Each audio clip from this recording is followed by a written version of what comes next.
اس کے بعد دوسرا کھڑا ہو انس سیسلا نارن ذات لہب وامرأتہ بتاؤ سیسلا یہ اقسام کلمہ میں سے فعل ہے فعل کی تین قسموں میں سے کون سی قسم ماضی ہے یا مضارع ہے یا امر ہے مضارع فعل کی علامتوں میں سے کیا علامت ہے اس کے اندر سین ہے یسلا میں کتنے کلمے یسلا دو کلمے کیا کیا یسلا فعل اس کے اندر فاعل ہوا سے دونوں معرب ہے یا دونوں مبنی ہے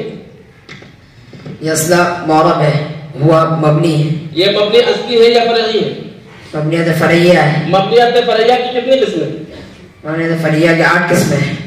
ان قسموں میں سے کون سی قسم مضمرات ہے مضمرات کل کتنے ہیں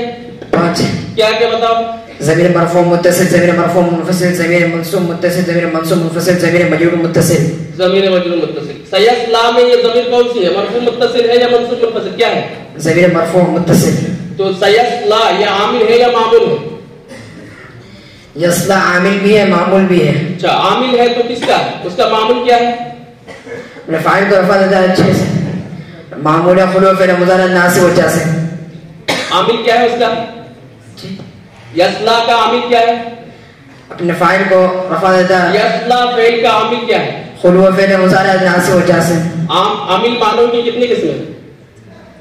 عامل معنوی کی کتنی قسمیں عامل معنوی کی 2 قسمیں کیا کیا بتاؤ اول ابتدا دوم خلو فعل مضارع ناصب وجہ سے جی یسلا سیسلا یہ معرب ہے یا مبنی ہے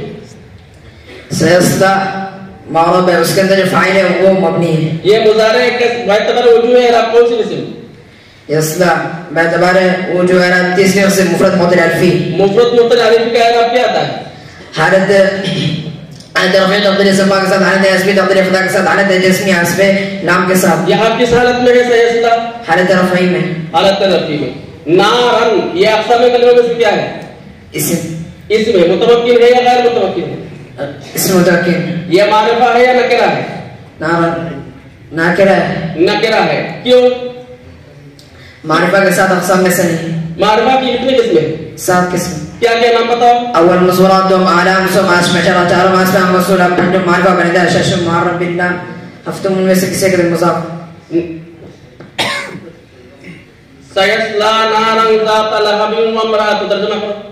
ان قریب و شعلہ والی آگ میں داخل ہوگا وہ بھی اور اس کی بیوی بھی ترجمہ بھی بچوں نے پڑھا اور اس میں مفعول کہاں ہونا ہے مضارع کہاں ہونا ہے سب کچھ ان کی ترتیب اور بہت اچھا بہترین الفاظ انہوں نے پڑھا ہے ماشاءاللہ مجھے بڑی خوشی ہوئی میں چاہتا ہوں کہ مدرسے کے جتنے طلباء ان کے جیسے پڑھیں انشاءاللہ